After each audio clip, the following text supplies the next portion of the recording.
Et comme chaque après-midi, c'est avec elle qu'on termine l'émission. Et aujourd'hui, Anne, vous nous emmenez faire un petit tour de shopping.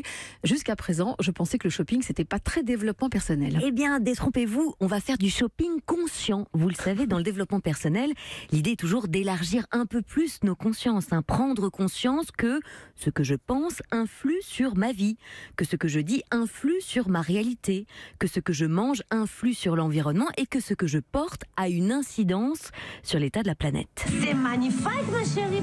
Certes, merci, mais d'où ça vient? Qui a fabriqué mon vêtement?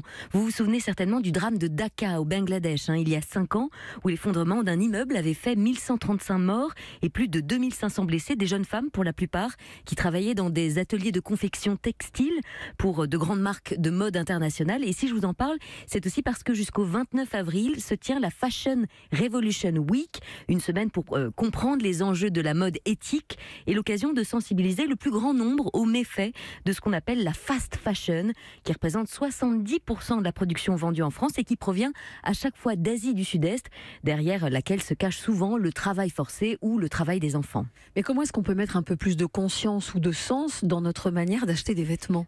D'abord d'en finir avec les achats de vêtements à tout prix et qui craquent ou se trouent au bout de quelques semaines. Quand on choisit d'adopter la mode éthique, on choisit d'acheter moins, mais d'acheter mieux, de faire des achats responsables, de choisir des vêtements de bonne qualité qui dureront longtemps et peut-être de réfléchir davantage avant d'acheter un nouveau pull ou un pantalon.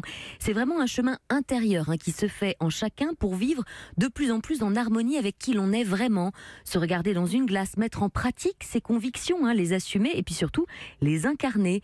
Se souvenir enfin que dans pouvoir d'achat, il y a pouvoir et que je reprends mon pouvoir justement d'influer sur les choses, de faire ma part du colibri en utilisant à bon escient cet argent, en décidant de la personne ou de la cause que je défends, que je cautionne et donc à laquelle je donne de l'argent. Peut-être d'ailleurs en me rendant à la soirée Namasté la mode, organisée par la plateforme de référence de la mode éco-responsable Slow We Are. C'est demain soir au Hasard Ludique dans le 18e à Paris.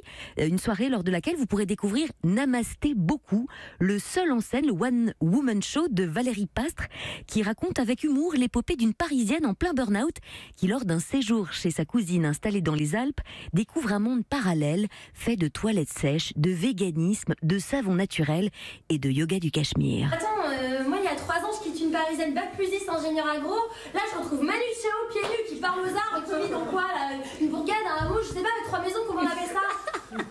Je ne juge pas, mais non, mais il faut que je m'y fasse quoi. Attends, hier on buvait du coca, on mangeait des Kinder Pingui, on avait 12 ans et là tu sais quoi?